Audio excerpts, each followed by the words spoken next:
Aluma Capital, altyd aan die groei.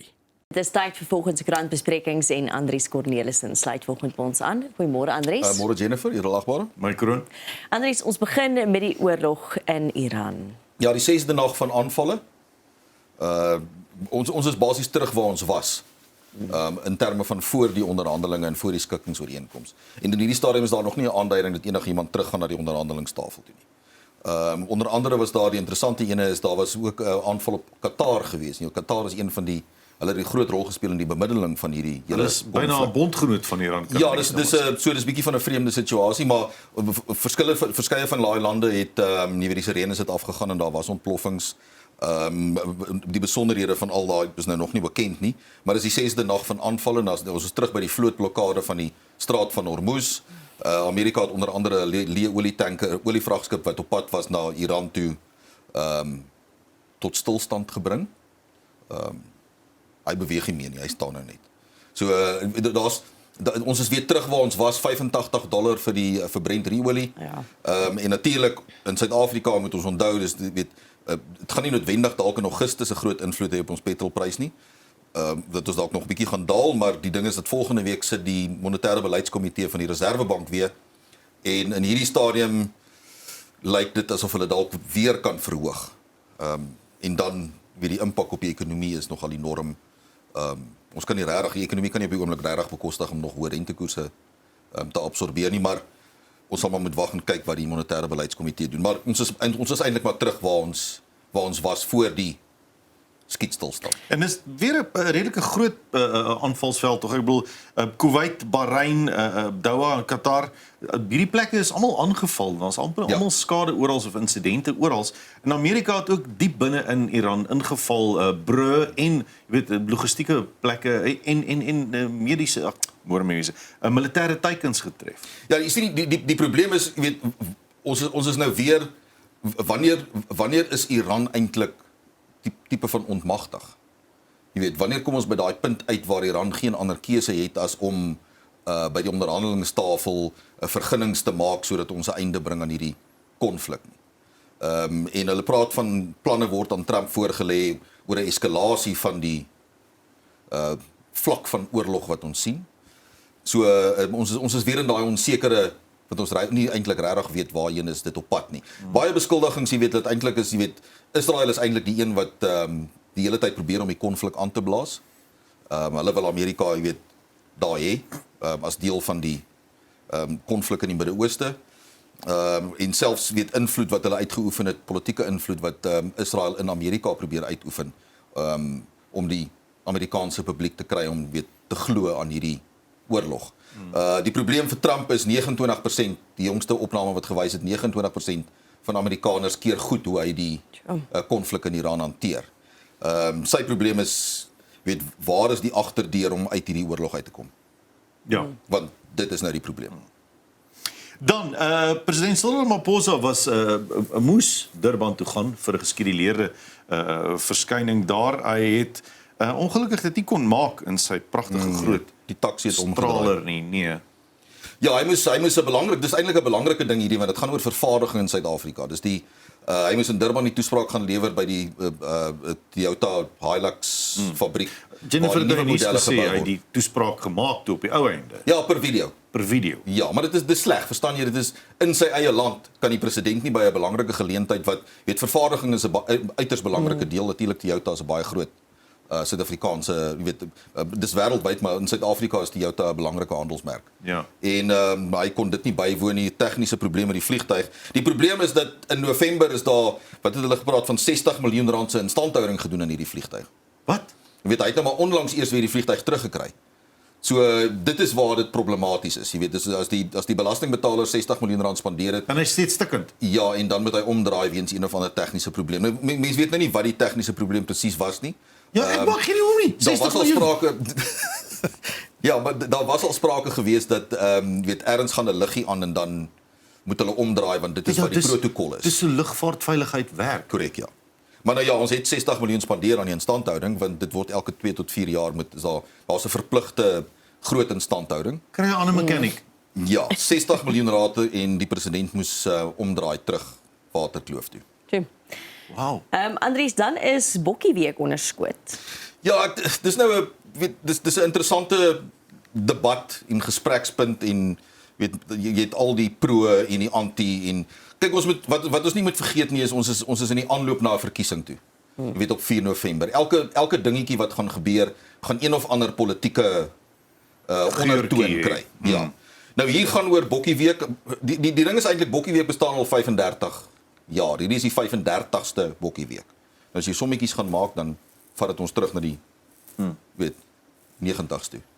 En nou het dit eintlik nou maak die politici onder andere Panyaza Lesufi ja, as hy iets vat is mense onmiddellik kwaad.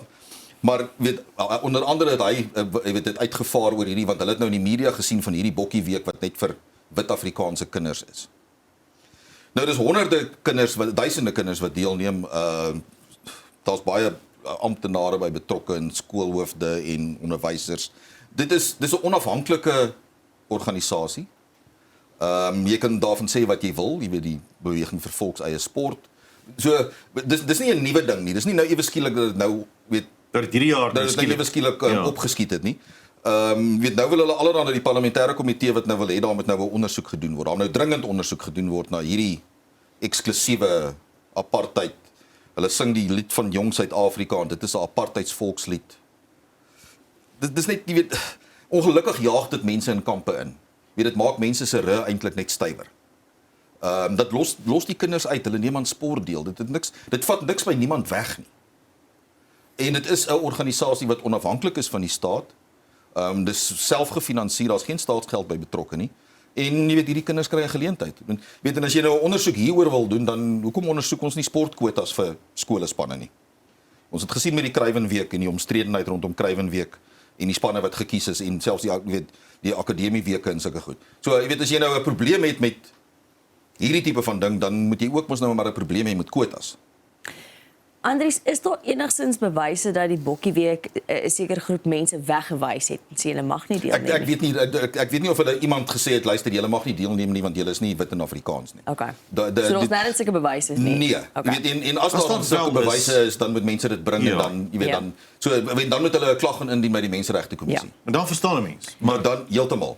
Ek weet nie waar is iemand die geleentheid om deel te neem geweier nie. Miskien nie, ja. Of waar moet jy een of ander eers ooreenkoms teken dat jy is van suiwer wit en Afrikaanse herkoms voordat jy nou op die veld kan draf of wat ook al. Jy weet, so dis 'n bietjie van 'n problematiese ding wanneer jy kinders en sport in politiek intrek.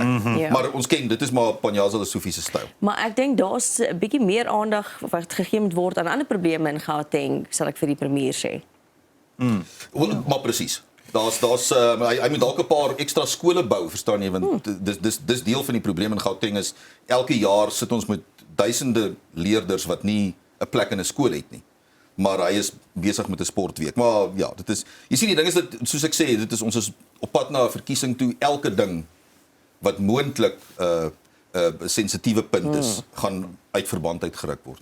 So gepraat van uit verband uitgeruk word. Sekere goeders word ook in die groot klok gehang wat dalk in elk geval net normaal moet wees. Daar is nou 4 amptenare wat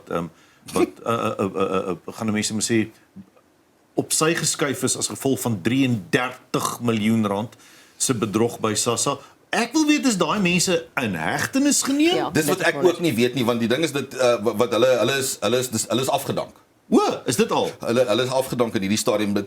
Dis nie duidelik of daar kriminele klagte teen hulle ingedien is of hulle weet strafregtelik vervolg word. Maar jy weet jy kan jouself nou indink en hierdie is waarskynlik die oortjies van die seekoei want dit is dis nou 4 amptenare in Limpopo en ons praat van 33 miljoen rand se SASSA geld. 33 miljoen tussen 4 van hulle en daar's 'n syndikaat. Met ander woorde, dis nou mense wat begunstigdes oplaai op die stelsel en dan geld steel deur mense wat reg nodig het. Korrek, ja. So die ding is dat en dit is deel van die probleem is dat ons weet nie eintlik hoeveel mense is wettiglik op die maatskaplike agentskap se boeke nie. Weet hoeveel mense is daar wat 3 of 4 van hierdie toelaas kry want hulle het 3 of 4 verskillende identiteite wat as gevolg van skelm amptenary. Korrek, ja. So hier praat ons van 33 miljoen. En dis net 4 amptenare. So jy kan jouself indink wat in die res van daardie stelsel. Sien maar nou is dit groot nuus. Ek wil nie sê as hulle 30 van die ouens van hulle almal lewenslank toesluit. Ek wil net die foto sien met die oranje oorpak aan. Dankie. Ja. Ja. Dit was ook interessant, ek dink hulle het geappeleer ook teen hulle afdanking. Ja, maar dit is nie suksesvol nie. So, Ja. ja, so. Ja, goed. Dan Sleko te siek om vir die Kampepe kommissie te verskyn. Ja, kyk, Suid-Afrikaners is baie siek wanneer hulle voor kommissies moet getuig. En die jongste voorval is, julle sal hom onthou as die vuurpoel minister. Ja. Nathi Nhleko, een van Jacob Zuma se handlangers. Die swemmende polisieminister. Ja, en dit is nou die kommissie, CC Kampepe se kommissie wat met ondersoek instel na die vervolgings. Was daar inmenging en vervolgings in sake wat vloei uit die Waarheids- en Versoeningskommissie? Nou die ander twee het al getuig, Bekkie Cele en daai fantastiese Fikile. ja, Hy het sy Suid-Afrikaner rug nogal Fikile styf Mbalula. gemaak. Ja, dis hulle het nou getuig, maar Nathi Nhleko, hy is te siek om te kom. Hulle moet gaan later eers van hom hoor. Maar dis interessant om te sien hoe mense die groot siektes hulle tref wanneer hulle verantwoordbaar gehou moet word. Presies. Dan moet ons afsluit met iemand wat vir jou sal vertel hoe om ordentlik oud te word op 'n goeie manier. Ja, Tannie Babs. Ja. Tannie Babs Cornelie is 105 jaar oud, né? Sy word in November 106 en sy sê haar geheim is lag baie en lag maklik. Sorry. Want jy sien so maklik. Hier op 'n Vrydag. So Ons kan die hele naweek lag en ons maandag bietjie jonger. Maar ja, sy het 'n interessante lewe, gebore in 1920, haar jong jare was in die Tweede Wêreldoorlog basies. Sure. Ja. Die fotograwe, hulle troue het nie opgedaag nie, so hulle het een groot foto en een klein foto van hulle troue. Ja, hulle sê hulle moes daai tyd moes jy fotografie materiaal bymekaar maak. Dit was Ja, en ons skaars. films bære. En toe die Skotse fotograaf wat moes kom foto's neem, het die dag voor die tyd gehoor sy seun het gesneuwel in die oorlog en toe kon hy nie daar wees nie. Toe het iemand toevallig net genoeg materiaal vir 2 foto's. En 'n groot en 'n kleintjie. toe kon hulle 'n groot en 'n kleintjie neem vir hulle troue. Dit is merkwaardig. As jy mense die storie lees, die Ja, artikel gaan lees pragtig. van waardeur sy oral is en hoe sy die lewe benader het, is dit merkwaardig. Baie Ja. geluk aan die paps. Ja, sy word 106. Jy moet die datum aanteken. Dit is Van November. verseker. Grootste datum. Daar is regtig een van die mooiste stories. Andries, baie dankie vir die saamgesels en lekker naweek. Dieselfde vir julle. Dis Andries Cornelissen, ons is nou weer terug. Aluma Capital, altyd aan die groei.